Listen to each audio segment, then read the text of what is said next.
So I'm going to recommend you not to buy this treadmill. It's not even 3 months old.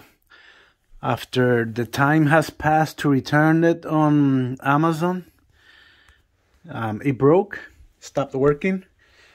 And the problem is that the company that you try to contact them and they just send you emails back. Do this, do that. Look what they have me do. Please remove this, check all the parts. I've been the technician right now. And they kind of don't understand that I told them that it's not working. After I've been telling them everything that is going on, and I've been doing everything that they're telling me.